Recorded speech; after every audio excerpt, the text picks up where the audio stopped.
Hello everyone. Welcome to my channel. My name is Elise. I hope you're all doing so good today. We're doing my anticipated releases for the first 4 months of 2025, so January through April, and I'm really excited about these books. So I can't wait. I love doing these videos because it makes me so pumped for like my future third of the year of reading, and this one is no exception. In fact, this one feels particularly like there are so many books that are right up my street, and I can't wait to share them all with you. And the way that I pick the books for this list is if I would pre-order them or not. That's the barometer that I use to put it on this kind of more curated list, because there's so many more books than this that I'm really excited about for one reason or another. But these are the books that I'm so excited that I would be willing to pre-order it, so invest money in it without finding further reviews. Whereas the ones that I leave off the list, I would be a little bit more cautious and wait for some reviews to come out to determine if I actually wanted to buy it or spend the time reading it. So these ones are like the top books that I'm excited for. And something interesting about this list, and I find this kind of every time I do this, there are themes that start to emerge as I talk about them all together. And the themes that have emerged from this list are definitely class, memory, and desire. And that makes sense because those happen to be the themes that I'm particularly interested in reading towards right now, and I really gravitate towards. So that is represented here. So if you also like reading about those themes, this is probably going to be a good list for you. We have 22 books that we're going to be talking about here today, and something that I'm very excited about for this list is that it is 100% small independent presses. So if you're trying to read more from small and independent presses for 2025, maybe that's a reading goal for you, or if you're trying to read more translated works, because small and independent presses tend to produce translated books, then this will help you achieve those goals. So you are in the right place if that's what you're looking for. We're gonna go ahead and dive in the order of publication, at least the anticipated publication date at this time, and hopefully you become as excited as I am to read these. So the first one that we're starting out here is a release from Charco Press. Charco Press has a number of releases in 2025 that I'm interested in, but this is definitely the top one and one that I'm considering pre-ordering. This is called The National Telepathy. It's by Roque Larraguy, and it's translated by Frank Wynn. This one takes place in 1933, and there is a Peruvian rubber company that is starting this business that's like the first ethnographic theme park, and it's transporting these indigenous people from the Amazon to the theme park. Included in that transport is a sloth, and they don't know that this sloth has special abilities. So the sloth has the ability to create erotically explosive telepathic connections between people, so essentially between strangers. And I think like as the theme park opens, this kind of throws everything haywire. So there's kind of this like speculative element. This one is definitely meant to be a satire, and I think it's talking about men's fear of women's bodies, and it's also talking about class. So the owner of the theme park, I think, is in the really wealthy elite and has lost touch with reality and viewing other people as human. And I think those themes sound great. This also seems like such a fun, like riotous premise, and I think it could be a really good fit for me. So that sounds interesting to you. The National Telepathy might be a good fit. Next up, we have a release from New Directions, and there will be several other New Directions books on this list as well, which I'm really excited about because last year I wasn't as intrigued with some of their releases, so it feels nice to be returning to reading them. This one is called Adam and Eve in Paradise. It's by Jose Maria de Eka de Queriros, and this one is coming out on February 4th. The previous release is coming out generically in February. Charco Press doesn't put the specific release date out there, so it's just generally February. This one's February 4th, and this one is translated from the Portuguese by Margaret, Jull, Costa. In this, we're getting a retelling of the Bible, specifically the book of Genesis, which If you've been here before, you know I really love that type of thing. I love religious commentary, particularly that like fundamentalist Christian commentary.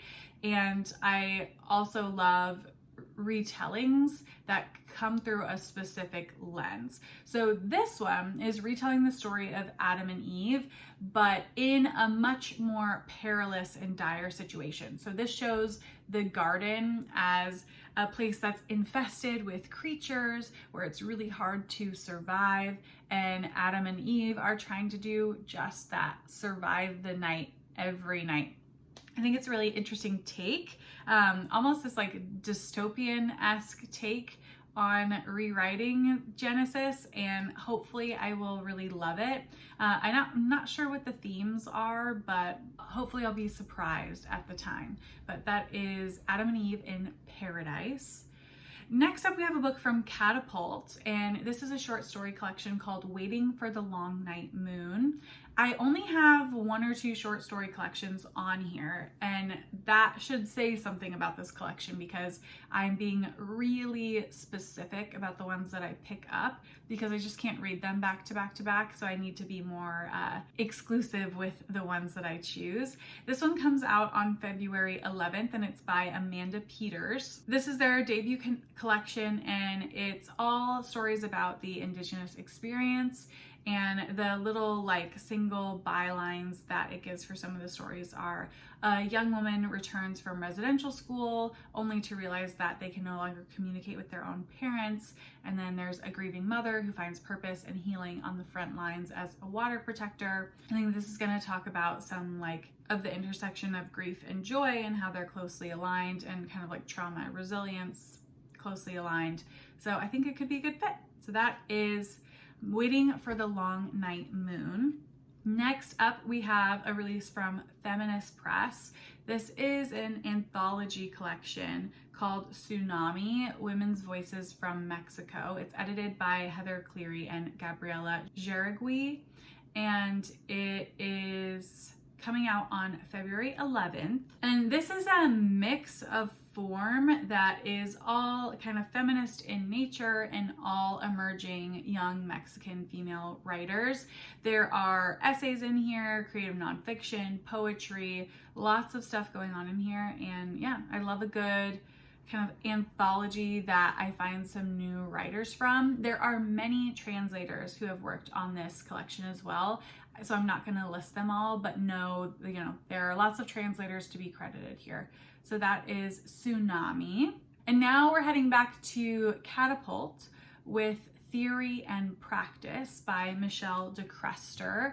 This is coming out on February 18th. We're in 1986 following our main protagonist, who is traveling from Sri Lanka to go to Melbourne for graduate school, and they're studying Virginia Woolf. Now, on its own, I'm like a little suspicious of that, like books that dive heavily into art or study, I am a little skeptical of. But the part that interests me more is she finds herself in this unique relationship with this person named Kit, and the questions that it has in the blurb are what I really am interested in. And it says, what happens when our desires run contrary to our beliefs? What should we do when the failings of revered figures come to light? Which I'm assuming that's going to be talking about Virginia Woolf, because she has some very problematic beliefs and ideals in her work. And who is shamed when the truth is told? Those 3 questions really sell me on the book being something that could be for me. I really like this grappling with our wants and our desires, and then our values and our beliefs, and what happens when those don't fit together, which happens for all of us, and we have to make some hard, complicated decisions. So I'm excited about this. I do know this book has won an award, although I can't remember which one. I think it's an Australian award because the author is Australian. So definitely excited for this one. That is Theory and Practice. Next up, we have a publisher fave of mine, and that is Two Lines Press. They are coming out with The Voices of Adriana by Elvira Navarro. It's translated from the Spanish by Christina MacSweeney. Christina MacSweeney is going to come up several times on this list. She is like a prolific translator, and I really love some of the stuff that she's translated before.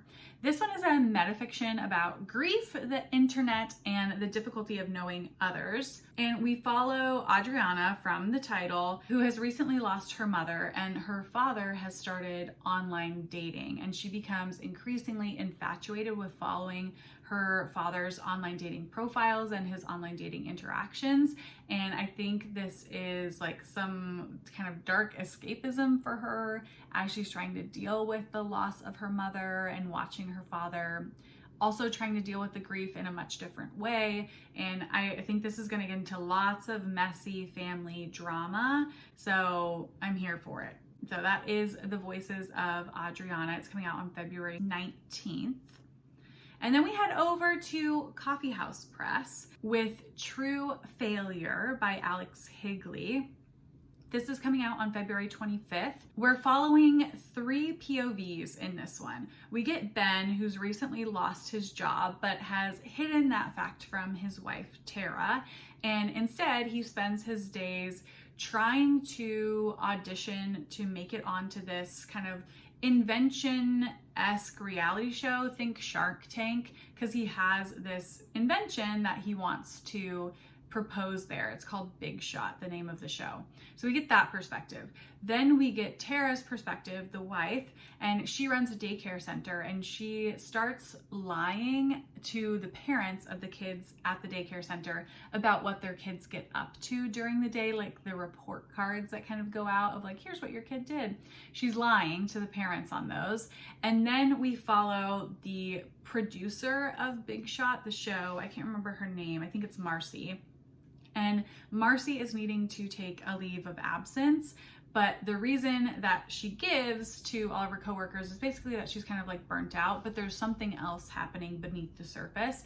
This book is really examining lies, the lies that we tell to ourselves and we tell to other people to kind of comfort us, and it's this false sense of comfort. And this does say that there is kind of like somewhat of a heartwarming or like redemptive element, so I think that will pair along well with some of the cynicism that I'm sure is going to come up in this book. So that is True Failure. Okay, heading over to another New Directions release, and this is one that I am for sure pre-ordering. It's The Mysterious Disappearance of the Marquise of Loria. This is by Jose Donoso, and it's translated by Megan McDowell, who will also come up as another translator again.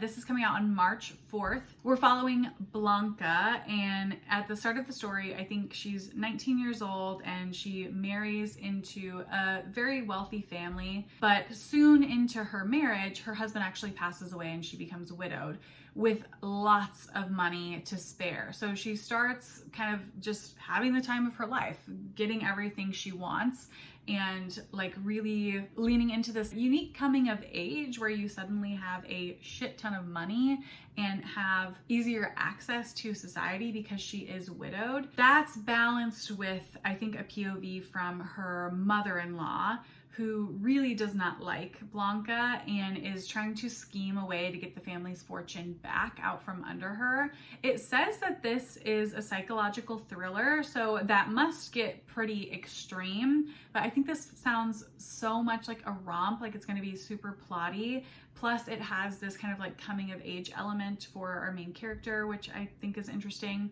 and I think it could be great.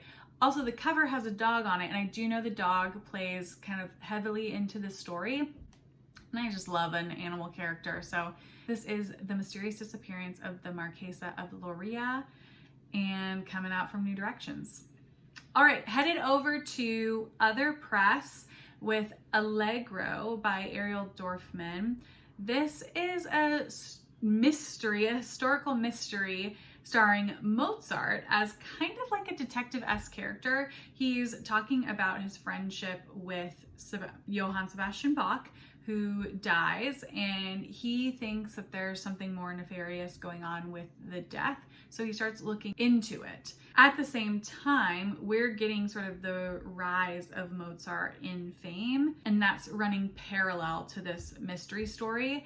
This book also has a playlist attached with it that tells you what movement to listen to based on the chapter that you're in.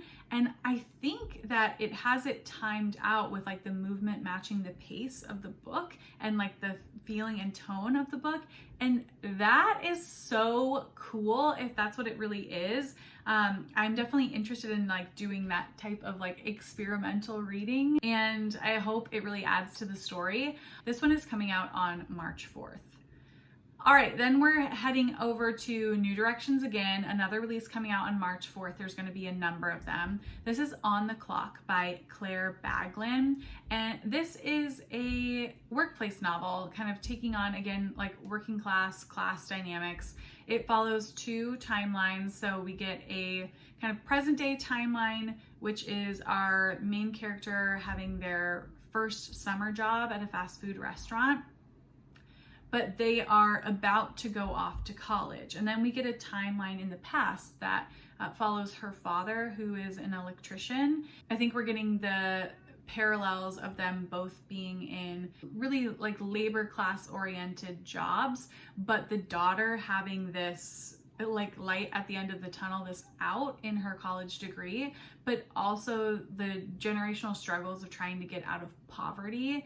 I think all of that sounds very fascinating and exactly up my alley and what I want to read. So this one hopefully will be fantastic. That is On the Clock. And we're heading over to McNally Editions, whom I love. They republish things that have gone out of publication, and that is the same with The Pilgrimage by John Broderick. It has a foreword by Colm Tobin, if that interests you. I have never read Colm Tobin before, but I'm sure the foreword is great and adds to the story. Again, coming out on March 4th. I think this one was originally published in 1961. The single sentence byline for this basically sold me. It says, an erotic nightmare of Catholic longing, guilt, and desire from a banned classic of modern Irish literature. We follow a central couple, Michael and Julia, and they're sort of like the envy of all of their neighbors and the model of a perfect Irish Catholic couple. They go on vacation, and when they're in their vacation home, they start receiving these anonymous letters that have lots of obscene content and lots of accusations. I'm not sure towards them or towards people in the town as a whole. And this starts kind of like tearing the artifice of their relationship apart. And love that. I love McNally Editions, and I really trust their choices and the things that they decide to republish. And also the cover, so good. And that does make a difference. So that is The Pilgrimage. Okay, and then we have a series that's always in these videos because I collect it. That is the Calico series from Two Lines Press. Their newest release is called Unusual Fragments. These are Japanese stories that are talking about alienation. So they always do typically a short story anthology and then a poetry anthology that are tied by like a region or a theme. This one, Japan and alienation, comes out on March 11th, and really excited for another release in this series. Next up, we have a book from Other Press. This is Madame Sosostris and the Festival for the Brokenhearted by Ben Okri. I have not read Ben Okri before. I know he's much beloved. He won the Booker Prize. The premise of this does sound fascinating, and oof, I hope it delivers on what I think it's going to deliver. This one has a Midsummer Night's Dream element. It's kind of like a modern fable, and I do love things that integrate the Shakespeare comedies, particularly if it's Much Ado About Nothing, which is my favorite, or A Midsummer Night's Dream, which is my second favorite. And the byline of this one also really interesting. It says, there are organizations for people who grieve, for alcoholics and other kinds of addicts. But if you've been devastated by the love of your life walking out on you, where the hell do you go? And that sucks me in already. We start off following Viv, and she is going through the 20th anniversary of her first husband leaving her. She is now remarried, and she decides to throw a party, an unconventional party for those who have been burned by love. She's trying to find a good headlining act for that party, and she comes upon this very famous fortune teller, Madame Sosostris, who is actually from T.S. Eliot's The Wasteland, which I have not read, and she's rumored to be the secret to the success of 5 different prime ministers. So she wants her for the headliner and gets her, but of course that night things go awry. It says in a comically revealing way that causes our couples to question their relationships and the direction of their lives. Again, I love these like really interior stories about relationships. I find them so fascinating, and hoping this one will add to my collection of ones that I love. So that is Madame Sosostris and the Festival for the Brokenhearted. All right, next up we have a release from One World. They also have a number of releases that I'm interested in, but this one rose to the top. It's Luminous by Sylvia Park. This is a debut novel, I believe, and we're following 3 siblings. 2 human and 1 robot. So this is in a future where AI has fully integrated into society. It says this in the blurb, but at some point the robot sibling passes away and the family kind of fractures from there. There's a lot of distance. The 2 siblings that remain, the 2 human siblings, several years later end up coming back together, but they're both still grieving the loss of their brother. And I think we start kind of looking back at the family and like secrets are coming to light, and there's maybe like some darker undertones to what happened with the robot sibling that passed away. It does say that it's a thrilling page turner and a heartfelt story of the ties between siblings. So excited for this one. And I think, we're just going to keep seeing more and more books that are incorporating AI as we're kind of like starting to live into that reality. So I'm interested in learning more and getting another perspective. So that is Luminous.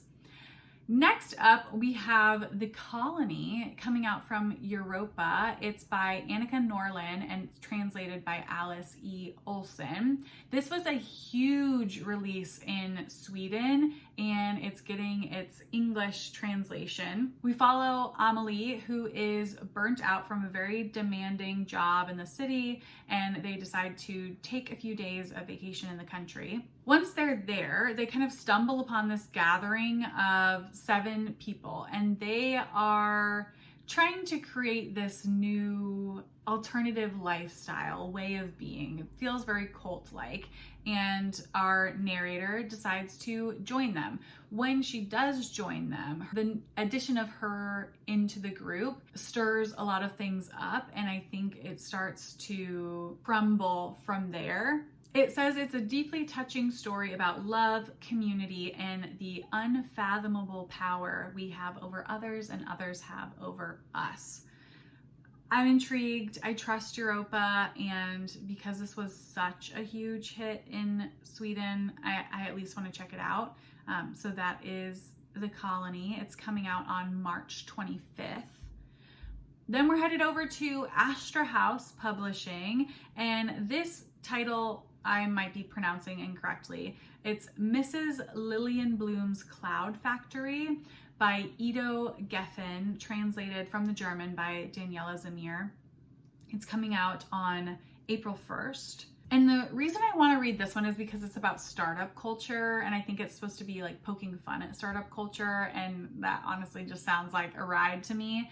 We follow the Lillian Bloom family, and the mother, the matriarch of that family, has created this invention that turns sand into clouds, and I think rain clouds specifically. So their family decides to create a startup for this invention, and I think it's ultimately very successful, but impacts the family very heavily now, all being in business together. And there's like this obsession with company valuation and funding and all these family secrets that now they need to keep because they're in the public eye. I'm so excited about this. I think this could be like a funnier version of Succession in a way.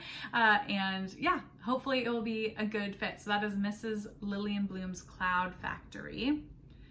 We're headed back to new directions with the Honditzich Cross. That's probably wrong. By Ingeborg Bachmann. This is coming out on April 1st as well, and it's translated from the German by Tess Lewis. And I believe this is a re-release, but I don't know when it was originally published. I do know the author wrote this when they were 19 years old, which very impressive. It's a historical novella that takes place during the final days of the Napoleonic occupation of Austria in 1813. And the part of the blurb that got me really interested is where it says, Bachmann begins to explore themes that will preoccupy her for the rest of her writing career. Complex notions of nationality and patriotism, the roles and rights of women in patriarchal societies, and the meaningless destruction of war and its aftermath. So that wrestling I find intriguing. It's worth picking it up for me. The premise wouldn't normally be something that I would gravitate towards, but those themes sound right up my street. So if you love a war novel, maybe you'll love this one as well. And it is a novella, so pretty short. Up next, we have a nonfiction release coming out from Biblioasis called On Oil by Don Gilmore. This is getting released on April 8th. And Don Gilmore worked in the oil industry for many, many years. And he's writing about the effect on the climate by the oil industry. He's talking about the corruption within the oil industry itself.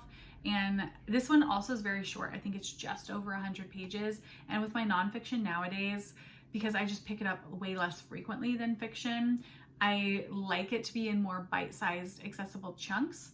So yeah, I think this could be a winner for me on a lot of levels to learn more about all the ways that oil really does impact our lives kind of globally.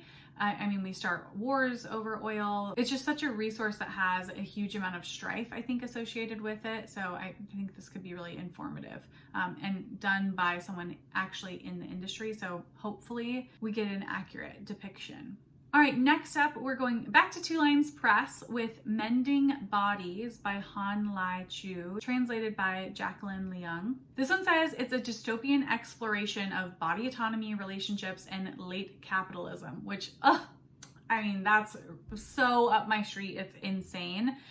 We follow this new dystopian society where a government program has been created that incentivizes couples to conjoin, which basically means surgically attach themselves to one another. So I imagine this has some body horror elements to it, but it says it's a political allegory to explore a world where even the motives of those you love most are shaped by larger forces. I mean, oh my God, this one sounds so good. Like, I can't wait. And it might be a great dystopian release to read like in the fall when I want those spooky, scary vibes. So that is Mending Bodies. Then we have a release from Restless Books, which I think I've talked about previously, but the release date I believe was moved back to April 8th. And that is What This Place Makes Me, Contemporary Plays on Immigration. It's an anthology collection, so multiple authors, and I think there might be multiple translators as well. And it's 7 award-winning plays that are tackling what it means to be an American and an immigrant in America. And that sounds fantastic. I don't often read a lot of plays, so I think this could be a fun kind of diversion into a format that I don't normally read a lot of. That is What This Place Makes Me. And then we just have 2 more. So penultimately, we have The Proof of My Innocence by Jonathan Coe. This is coming out from Europa, and it's being published on April 15th. Our narrator is Phil, who is a young literature graduate that's trying to work on a book. It takes place in the 1980s in and around Cambridge University. And I think like real life starts to strangely merge with what she's writing about. And so she starts investigating what's going on in real life, which I think is a political delegate gets murdered. There's a lot about contemporary politics and political corruption with kind of this like crime caper like element. So I'm intrigued. I think this could be a good combination of like having a lot of plot, but a lot of good commentary to go with it. All right, and lastly, we have another Astra House release that is Fireweed by Lauren Haddad. This is coming out on April 29th. In this book, we're following our narrator, Jenny, who classifies herself as white trash and has a neighbor, Rochelle, who she really does not like. But Rochelle goes missing, and Rochelle's daughters end up going into the custody of the state, and Jenny starts to take it upon herself to investigate. I do think, so I know Rochelle is a First Nations woman, and so I think there's going to be commentary on that. I think Jenny starts to interview people living on the res, and we're tackling themes of race, class, and gender oppression in rural communities. So again, sign me up. I think this one is going to be hard hitting, like darker in tone than some of the ones I've previously talked about. But yeah, I'm ready for kind of a gripping, unflinching book exploring some of these themes. So I think Fireweed could be just the ticket. All right, we have talked about 22 books today, and hopefully you found some that you're interested in. If you have, let me know which ones below particularly piqued your interest, and we can chat about them a little bit more. I need to make some tough decisions on which ones I'm gonna actually pre-order. I'm probably gonna pre-order about half of these just to keep my life more manageable, but I'm really excited. With that, I will see you all in the next video. Bye.